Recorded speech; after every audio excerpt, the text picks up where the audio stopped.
Hello. सो आज बहुत दिनों के बाद मैं फाइनली वीडियो शूट कर रही हूँ। ये शूट करने की आइडिया मेरे दिमाग में बहुत दिनों से थी, बट मुझे अलाउ नहीं किया था किसी ने, because the 3 months rule with the Indian families. तो I was waiting to complete my first trimester and finally मेरी फर्स्ट ट्राइमेस्टर कम्प्लीट हो चुकी है। So now I am officially allowed to talk about my pregnancy and share all that I want to share from so long. तो ऐसी कई सारी चीज़ें हैं जो मुझे बताई गई थी about pregnancy, about the first trimester of pregnancy specifically. मेरी करीबी दोस्त जो अभी अभी रिसेंटली मदर्स बने हैं, या फिर मेरे काफ़ी फैमिली मेम्बर्स जो काफ़ी क्लोज हैं, and of course out of care and love and everything उन्होंने ये शेयर की थी। But I just want to tell you कि सबके साथ सब चीज़ें अप्लाई नहीं होती है। To be very honest, I was very much scared to get pregnant because of a lot many things जो बताई गई थी, specially the morning sickness. Morning sickness के बारे में इतना डर पैदा कर दिया था मेरे मन में बहुत सारे लोगों ने कि बहुत डरावना होता है, बहुत स्कैरी होता है, बहुत तकलीफ होती है, you can not eat any thing, you feel like vomiting all the time, morning में कुछ एनर्जी नहीं बचती, you don't feel like doing any thing, so many things. But to be very honest, मेरे बॉडी के साथ ऐसा कोई scenario नहीं था। मैं पूरे 3 months जो चाहिए था वो खा रही थी। In fact I was travelling, I travel to Assam in a train journey of 50 hours and came back in a train journey of 50 hours with my husband. तो मेरे साथ तो मॉर्निंग सिकनेस वाला फंडा कुछ बिल्कुल भी नहीं हुआ। वोमिटिंग मुझे एक बार भी नहीं हुआ in the all these 3 months। तो हर किसी के बॉडी वाइज ये सारे जो सिम्टम्स हैं वो डिफरेंट होते हैं, अलग होते हैं। तो उसी के बारे में आज का वीडियो है। मैंने कुछ पॉइंट्स नोट डाउन किए जो मैंने मेरे फर्स्ट ट्राइमेस्टर में एक्सपीरियंस नहीं किए, जो मुझे बताए गए थे, and so I call them pregnancy myths of first trimester. But again, disclaimer that it is only my experience as per my body, whatever I have experienced. This might not be the similar scenario with you, क्योंकि हर lady की body अलग है, हर किसी के experience pregnancy को लेके अलग होते हैं। It depends on the age, it depends on the situation that you are in, it depends on many other factors. आपका जो जेनेटिक्स से लेके आपका जो लिविंग स्टाइल है से लेके मैनी थिंग्स। उतना नॉलेज मुझे नहीं है, I will just share my experience. So 10 myths that I discovered during my first trimester. First is hair wash. मुझे बहुत लोगों ने बताया था कि पूरे 9 months आप हेयर वॉश नहीं करना है, बिकॉज उससे बच्चे को सर्दी हो जाती है। तो आपने हेयर वॉश नहीं करना है और आपके बालों को कुछ नहीं होगा, वो फ्रीजी नहीं होंगे, वो ख़राब नहीं होंगे, वो ऑयली नहीं होंगे। मुझे ये फैक्ट नहीं लगी थी, टू बी वेरी ऑनेस्ट। और कहीं ना कहीं पता नहीं यार, आई कैन नॉट कीप, मैं एक हफ्ता भी बिना बाल धोए नहीं रह सकती। तो डेफिनेटली मैंने थोड़ी सी फ्रीक्वेंसी बाल धोने की कम कर दी, बिकॉज ऑब्वियसली मुझे भी थोड़ा सा वेदर चेंज होता है तो सर्दी हो जाती है। I am a sinus person, तो आई अवॉइड इट। बट 9 महीने तक आप बिना बाल धोए रहना चाहिए, ये मुझे नेसेसरी नहीं लगा। I found it a myth. मैं रेगुलरली बाल धोती हूँ और मैंने अपने डॉक्टर से इंपॉर्टेंटली कंसल्ट किया था कि ऐसे कुछ करने की ज़रूरत है क्या, but that is not required. So I find it is a myth for me. Again disclaimer.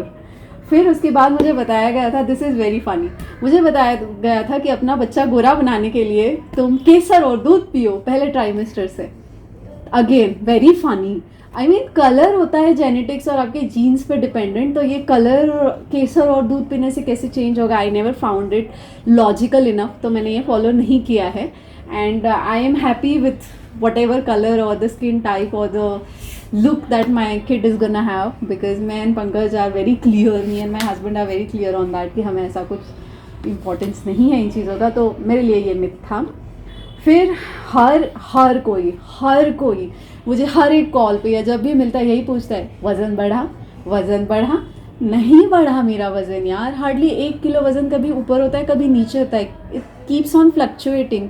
तो ऐसा कुछ मेरा मेजर वेट गेन नहीं हुआ है, वज़न नहीं बढ़ा है। और अगर वज़न नहीं बढ़ा है ये जवाब देते हैं ना, तो उसके ऊपर लोग शुरू हो जाते हैं कि नहीं बढ़ा, खाना नहीं खाती तो बच्चा अनहेल्दी रह जाएगा।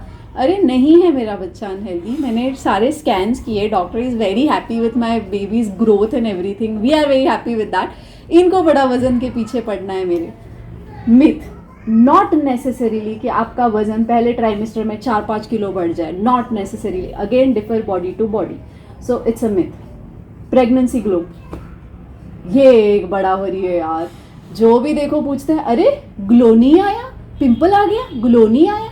यार ऐसे ग्लो नहीं आता है, मुझे तो नहीं आया है प्रेगनेंसी ग्लो। इट्स जस्ट कि ब्लड सर्कुलेशन हमारे बॉडी में काफ़ी डिफरेंट वे में होता है अभी। तो कभी कभी बालों का टेक्सचर बहुत ही अच्छा हो जाता है, even I feel that personally. कभी कभी स्किन एकदम क्लियर हो जाती है, अच्छा लगता है। But at the same time अगले हफ्ते में कभी ऐसे हो जाता है कि हार्मोनल बैलेंस ऊपर नीचे होता है एंड बाल बड़े से अजीब हो जाते हैं और स्किन बड़ी सी अजीब हो जाती है। तो इट्स नॉर्मल, ये I mean it's a phase of your life. ऐसे कुछ ग्लो नहीं आता प्रेग्नेंट होने से। मेरे मामले में इट्स अ मिथ, और अभी जो ग्लो दिख रहा है ये मेरी लाइट अरेंजमेंट है। सो इट्स अ मिथ। हाँ, फिर मुझे और किसी ने बताया था कि प्रेगनेंसी में सोना बहुत डिफिकल्ट होता है, तो सबसे इम्पॉर्टेंटली तुम वो प्रेगनेंसी पिलो ऑर्डर करो। मैंने ऐसे कोई पिलो ऑर्डर नहीं की, तो हम बस घर के तकिया और पिलो और जो भी घर में अवेलेबल है हम उसी से एडजस्टमेंट कर लेते हैं, and it's a nice adjustment. But the myth that I am talking about is left side ही सोना है, ऐसा कंपलसरी नहीं है। ठीक है, पेट पे तो सोना ही नहीं है, that is for obvious reasons that I understand. Back पे सोने से कभी कभी बैक पेन थोड़ा ज़्यादा हो जाता है, क्योंकि बेबी का वेट आई गेस हम बैक पे आता है और समथिंग। बट मुझे उससे तकलीफ टू बी वेरी ऑनेस्ट अब तक हुई नहीं है। बहुत लोग ये भी कहते हैं कि बैक पे सोने से बेबी को ब्लड सप्लाई नहीं मिलता है एंड एवरीथिंग। बट मैंने अपने डॉक्टर के साथ कंसल्ट किया है, 9-10 घंटा अगर सोती तो 9-10 घंटा में सिर्फ एक साइड पर नहीं सो सकती। It's really restless, you can not sleep that way. तो एट टाइम्स अगर तुम थोड़ा सा एक 20 मिनट 25 मिनट बैक पे सोते हो, कभी राइट पे भी चले जाते हो, इट्स फाइन। राइट साइड पे थ्रू आउट नहीं सोना है, that I personally experience also, because normally भी not just the pregnancy phase but normally भी आप अगर राइट साइड पे ज़्यादा सोते हो तो मुझे थोड़ा सा तकलीफ हो जाता है, एसिडिटी टाइप्स। बट अगर मैं लेफ्ट साइड पे सोती हूँ तो माई डाइजेशन इज़ जस्ट वंडरफुल। तो that is any way I follow left वाला। बट प्रेगनेंसी में 9 के 9 घंटे 10 के 10 घंटे तुम लेफ्ट साइड पे नहीं सो सकते हो। तो कभी थोड़ा सा सीधा हो गए, कभी थोड़ा सा राइट हो गए, कभी थोड़ा सा लेफ्ट हो गए, इट्स फाइन। और प्रेगनेंसी पिलो कंपलसरी नहीं है, क्योंकि वो बल्कि सा ऐसा कुछ तो गोल गोल चीज़ बाद में कुछ काम में नहीं आता है। तो आप घर पे ही अलग अलग तकिया, लोड एंड उशी and everything you can manage with that. So left side sleeping compulsorily for the whole hours, myth. उसके बाद मुझे बताया गया था कि don't kill any insects. I mean I understand this, ये बहुत अच्छी चीज़ है। बट एट टाइम्स जब घर में बहुत सारे मच्छर होते हैं, जैसे अभी मुंबई में हम जहाँ रहते हैं 3-4 दिन पहले से बहुत ही ज़्यादा मच्छर थे। मुझे जो है गुड नाइट नॉर्मली भी सहन नहीं होता उसका स्मेल, या फिर वो अगरबत्ती जो होती है उसका स्मेल मुझे नॉर्मली भी सहन नहीं होता है। एंड अभी प्रेगनेंसी में तो मेरा smelling sense is like a dog, तो बिल्कुल ही नहीं सहन होता। तो इस चक्कर में हमने लाई मच्छर की रैकेट और हमने उससे मच्छर मारे। इट्स इम्पॉर्टेंट, डेंगू हो जाएगा, ऐसे नहीं तो वैसे लफड़ा हो जाएगा बेबी को। So don't kill any insects. ये थोड़ा सा मेरे लिए मिथ था, क्योंकि you don't kill any body with an intention to kill, you kill at times to save your self. तो अगर मच्छर वच्छर मारे तो इट्स फाइन, उससे बेबी को कुछ पाप पुण्य वाला गणित शुरू नहीं हो जाता है। So chill. उसके बाद ईट डबल, ये तो भाई बड़ा पंगा है। अरे डबल नहीं खाना है यार, क्यों खाना है डबल, और कैसे खाओगे डबल? तुम्हारा एपिटाइट ही उतना नहीं है, जितनी भूख लगे उतना खाना है। 1, और इसके बारे में मैंने बहुत पढ़ा एक्चुअली कि ये क्या आइटम है, क्योंकि हर मम्मी डैडी और हर बड़े लोग, हर एक्सपीरियंस्ड पर्सन ये बताता है कि अभी दोनों के लिए खाना है, 2 जान है, अभी बेबी के लिए अलग और तुम्हारे लिए अलग खाना है। ऐसा कुछ नहीं है, जितना जाता है, जितनी भूख लगती है उतना खाना है, स्मॉल ब्रेक्स में खाना है। ये मेरा पर्सनल एक्सपीरियंस है, क्योंकि एट ए टाइम बहुत सारा खा के मुझे तकलीफ हो रही थी। जब मैंने उसे छोटे छोटे चंक्स में अलग अलग टाइम पे खाना शुरू किया, जब भूख लगे तब इमीडिएटली खाना शुरू किया, मेरे लिए ये सॉर्टेड रहा। मेरी बेबी की ग्रोथ भी अच्छी चल रही है, जैसे मैंने बताया रिसेंट स्कैन में भी हमने देखा कि baby is growing very good. तो मेरे लिए ये फंडा काम कर गया, लेकिन 2 लोगों के लिए खाना है वाला फंडा मेरे लिए काम नहीं कर रहा था। और मैंने जैसे बताया कि मैंने बहुत पढ़ा, तो मैंने गूगल किया था, तो प्रेगनेंसी में सिर्फ 300 कैलोरीज प्लस आपको इनिशियल डेज में करना ज़रूरी है। 300 कैलोरीज क्या होते हैं मुझे पता नहीं था, तो मैंने वो भी गूगल किया। तो इट्स सिंपली 1 रोटी एक्स्ट्रा, थोड़ी सब्जी एक्स्ट्रा, थोड़ी कोशिम्बीर यानी सलाद एक्स्ट्रा, दैट वे 1 से 2 रोटियाँ वटेवर, थोड़ा सा चावल एक्स्ट्रा। सो मैं इतना ही कहूँगी कि मैंने मेरी प्रेगनेंसी में 2 लोगों के लिए खाओ ये मिथ माना है। और मुझे मेरे फर्स्ट ट्राइमेस्टर में इतना ही समझ में आया कि जब भूख लगती है खाओ, जितनी भूख लगती है खाओ, दैट्स इट। फिर है don't see any abnormal kid around. बाप रे, ये तो बड़ा इंसेन है यार। ये तो मुझे ना, मैं टू बी वेरी ऑनेस्ट में बताऊँ, जब मुझे पहली बार ये किसी इंसान ने बताया था, मेरे बहुत क्लोज पर्सन ने मुझे बताया था। एक्चुअली हम बाहर थे और ये बताया नहीं था, ये प्रैक्टिकली हुआ था कि हम एक जगह पे थे और वहाँ पे एक क्यूट सी मदर अपने क्यूट से बेबी को लेके जा रही थी, and that baby was suffering with some abnormalities, शायद डाउन सिंड्रोम था बेबी को। तो बेबी है ना एक्चुअली चलने फिरने वाला थोड़ा सा बड़ा सा ही बच्चा था। तो वो जा रहा था and immediately that person along with me, of course with care and love and everything, and I was pregnant at that time, with care and love and everything, that person suddenly tried to move my head कि देखो मत। I was looking at the baby and giving, we were exchanging smile, क्योंकि वो baby भी मुझे देख के अच्छे से क्यूट सी स्माइल दे रहा था, उसकी मॉम भी स्माइल एक्सचेंज कर रही थी, तो we were exchanging a smile. But वो जो पर्सन मेरे साथ, that person literally turned my head कि नहीं नहीं देख मत, अभी देखना नहीं होता है, अभी तुम प्रेग्नेंट हो तो ये सब नहीं देखने का, फिर बेबी पे असर होता है। ऐसा कुछ नहीं होता है यार, ये मिथ है। उल्टा तुम अगर अपने प्रेगनेंसी में and overall in your life as a human being, if you are kind towards every other person, every other creature alive in this world, that will help you and your baby, it will help the world. तो मुझे वो फंडा बहुत गलत लगा, और बहुत मुझे उस दिन बुरा भी लगा थोड़ा सा कि अगर तुम ऐसी कोई पर्सन को देखते हो तो तुम्हारे बेबी पे असर होगा। नो यार, it's a baby, I mean I find it very silly and it's a myth. फिर है, if you are 30 your pregnancy is suppose to be a high risk pregnancy, again not a fact. Body to body चीज़ें differ होती है, so please consult your doctor, go to a very nice doctor जिस पे आपको trust है। For an example, मैं अपने चिन्मय पद की मेरे डॉक्टर है, और that doctor is a person जो नॉलेजेबल भी है, एक्सपीरियंस्ड भी है। Besides that I trust that man like any thing.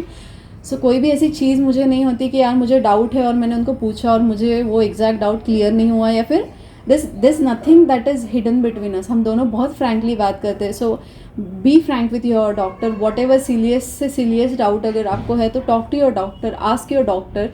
बहुत सारे क्योंकि ऐसे मिथ होते हैं जो हमारे फैमिलीज़ में ट्रेडिशन से चलते आते हैं, and we just believe in them and we get scared and we stress ourselves and बहुत चीज़ें ख़राब कर देते हैं हम। So it's better to talk to your doctor because they are scientifically knowing all the answers and all the logics behind things.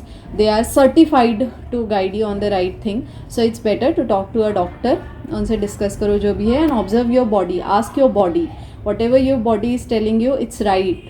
Listen to your body, observe your body, it's better. तो ये जो है फंडा कि 30 के बाद की सारी प्रेगनेंसीज हाई रिस्क प्रेगनेंसीज होती है, ऐसी बात बिल्कुल नहीं है। आप आपकी एज के हिसाब से जब भी आप प्रेग्नेंट होते हैं, it's your absolutely your choice, but whatever you do, what ever you plan, always consult a doctor. अगर आपके डॉक्टर ने आपको सजेस्ट किया है कि ये चीज़ें आप कर सकते हो, ये चीज़ें आप नहीं कर सकते हो, जस्ट फॉलो दैट। हाँ यार, ये मेरे साथ बहुत हुआ है, आई विल शेयर। मेरे फर्स्ट ट्राइमेस्टर में मैं बहुत सोती थी, मुझे मॉर्निंग सिकनेस नहीं था, मुझे बाकी कोई तकलीफ नहीं थी, मैं बहुत घूमती थी, मैं बहुत खाती थी, and at the same time मैं बहुत सोती थी, बहुत ज़्यादा सोती थी, क्योंकि मुझे बहुत नींद आती थी, and I used to enjoy my sleep. And actually नींद में ना मैं नॉर्मली भी, मुझे सपने अपने देखना बड़ा पसंद है, तो मैं नॉर्मली भी ऐसे डे ड्रीमिंग करती रहती हूँ। So I enjoyed my time sleeping, but every time जब भी मैं सोई हूँ या सोने वाली हूँ ये पता चलता था, तो मेरे आसपास ऐसे ही होता था कि यार इतना क्यों सोते हो, सो मत, जाओ योगा करो, जाओ योगा करो। मेरे फर्स्ट ट्राइमेस्टर में मुझसे योगा नहीं हुआ, मुझसे कोई भी ऐसी मेजर एक्सरसाइज नहीं हुई बिसाइड्स वॉकिंग। मैं सिर्फ वॉक करती थी गार्डन में जाके, और वो भी ऐसा नहीं था कि यार मैं 40 मिनट वॉक करूँगी। किसी दिन 1 राउंड मारती थी फिर बैठ जाती थी, किसी दिन 2 राउंड मारती थी फिर बैठ जाती थी, या किसी दिन सिर्फ जाके गार्डन में बैठ जाती थी। तो ऐसा कोई हार्ड एंड फास्ट मेरा रूल नहीं था, जिस दिन बॉडी ने जो कहा मैं वो फॉलो करती थी, और मेरे मूड ने जो कहा वो मैं फॉलो करती थी। तो ऐसे मुझे हमेशा से शुरू हुआ कि यार मेरे दोस्त वोस्त भी जो प्रेग्नेंट हो चुके हैं और जिनके बेबीज़ है अभी बहुत क्यूट से, तो वो लोग मुझे हमेशा से बताते थे कि अरे तूने योगा स्टार्ट नहीं किया, पहले महीने से योगा करना होता है। पहले महीने में मुझे पता भी नहीं था मैं प्रेग्नेंट हूँ यार, मुझे वो ऑलमोस्ट 1.5 महीने के बाद पता चला था टाइम प्रेग्नेंट। तो ऐसा कोई कंपलसरी रूल नहीं होता है कि पहले महीने से ये करना है या वो करना है। I think it worked for me. तो मैंने कोई भी पहले 3 मंथ्स योगा नहीं किया था, मैं सिर्फ वॉक करती थी, and I used to enjoy myself, I used to be myself, and that's it. जब रेस्ट करने का मन होता था मैं रेस्ट करती थी। It is not about being lazy और being active, it is just about listening to your body, following what your body is saying, and just being yourself, because this is the most beautiful phase of one's life. Mother होना ये मेरा बहुत पहले सा सपना था, and I am very happy. I am 33 and at this age I am pregnant and I am enjoying my pregnancy, and my body is absolutely supporting it without any problem, without any major complications. I am happy about that. I have a beautiful doctor to whom I trust like anything, and who is like a godfather to me. I'm happy with that. I have beautiful people around, मेरे दोस्त लोग, मेरी family, मेरे husband and everybody around जो बहुत ही supportive है, बहुत ही kind है, बहुत ही हेल्पफुल है, जो मेरे सारे शानपना को और लॉजिक्स को अपना लेते हैं. So I am happy about that and this is a good phase of life. तो बस इसी के चलते मुझे इतना ही लगता है कि everybody should have their own experiences and not listen to anybody else in terms of ये करना चाहिए, वो करना चाहिए. लिसन टू एवरीबडी बिकॉज वो केयर से ही बता रहे, प्यार से ही बता रहे, they are not trying to make a fool out of you. तो उनको सबको सुनो, लेकिन कंसल्ट डॉक्टर से ही करो. एंड गूगल पे भी बहुत चीज़ें पढ़ो. बहुत बार मैंने ऐसे सुना है, लोग कहते हैं कि गूगल मत करना, गूगल तुम्हारा दुश्मन है. नहीं यार, Google is a smart AI नहीं है, but smart tool to know things. वहाँ पे फैक्चुअल थिंग्स होते हैं, अच्छे अच्छे डॉक्टर्स के पेपर्स होते हैं, यूट्यूब पे अच्छे अच्छे डॉक्टर के वीडियोज़ होते हैं. In fact my doctor is also making very helpful videos, जो देख के मुझे बहुत सिली क्वेश्चंस के आंसर मेरे मिल गए थे. सो जो टेक्नोलॉजी है उसका भी यूज़ करो, do everything, but whatever you want to finalise for your body and your self, discuss with your doctor one and listen to your body. Very important, listen to your body. आपकी body सब आपको indications देती है. Even the cravings. मेरी sister actually nutrition और yoga expert है, Washington university में वो सिखाती है. तो उसने मुझे ये लॉजिक बताया कि हमारे जो क्रेविंग्स होते हैं उसके पीछे भी there is a scientific logic, कि अगर आपकी बॉडी किसी पर्टिकुलर चीज़ को खाना चाहती है ड्यूरिंग योर प्रेगनेंसी, तो कहीं ना कहीं आपकी बॉडी को कार्बोहाइड्रेट्स की ज़रूरत है, प्रोटीन की ज़रूरत है. मेरा उतना दिमाग नहीं चलता है और मुझे इसमें के आधे फंडे समझते भी नहीं है. मैं सिर्फ मेरे क्रेविंग्स को सेटिस्फाई करती हूँ प्रेगनेंसी में. बट द फैक्ट इज़ हर चीज़ का लॉजिक है जो आपके बॉडी को पता है, भले आपके माइंड को पता हो या ना पता हो. तो listen to your body, consult your doctor, read more and more, know about everything. Morning sickness क्यों होता है, क्यों नहीं होता है, वेट कब बढ़ता है, कब नहीं बढ़ता है, कितना बढ़ता है, अभी बेबी कैसा दिख रहा है, अभी बेबी का एज क्या है, what is affecting your baby, what is not affecting your baby but affecting you. So ये सारी चीज़ें अच्छे से आप सर्च करो, पूछो, जानो from the right source. Right source is of course अच्छा गूगल, नॉट द गूगल कि आप कोई भी लिंक खोलो और कुछ भी पढ़ लो. यू नीड टू नो कि where to filter, how to filter. Of course your doctor is god ये वाले फेज़ में. सो आपके डॉक्टर से बात करो, आपके डॉक्टर से सब समझो और जानो और कंसल्ट करो before you apply it on your body and mind. And of course listen to your body knows everything, everything. तो ये 10 मिथ थे जो मुझे मेरे फर्स्ट ट्राइमेस्टर के ड्यूरिंग पता चले. अभी मैं सेकंड ट्राइमेस्टर में हूँ. सेकंड ट्राइमेस्टर के स्टार्ट होने से पहले ही मुझे और नए नए मिथ्स मिलने शुरू हो गए हैं सेकंड ट्राइमेस्टर को लेके. तो लेट्स सी, उसके बारे में भी मैं जैसे ही मेरी सेकंड ट्राइमेस्टर ख़त्म करती हूँ मैं उसके बारे में वीडियो बनाऊँगी. और not just the myth but मैं थ्रू आउट मेरे प्रेगनेंसी के बारे में मेरा एक्सपीरियंस कैसा रहा and how was it for me emotionally, mentally, sociologically, मेरी फैमिली वाइज एंड एवरीथिंग. मैं इससे रिलेटेड भी बहुत चीज़ें आपसे शेयर करना चाहती हूँ. तो आई होप कि I be more regular on YouTube और मैं इस सब के रिलेटेड जल्दी वीडियोस बना के अपलोड करूँगी. सो ट्रिप्स तो फ़िलहाल बंद है. क्यों बंद है मैं बताती हूँ. एक्चुअली एक प्लेसेंटा प्रीविया करके आइटम रहता है, वो मैं ज़रूर शेयर करूँगी अगले वीडियो में. तो ठीक है, मिलते हैं. आपकी प्रेगनेंसी आपके हाथ में है और किसी के नहीं. So just be yourself and enjoy the beautiful phase. Bye bye.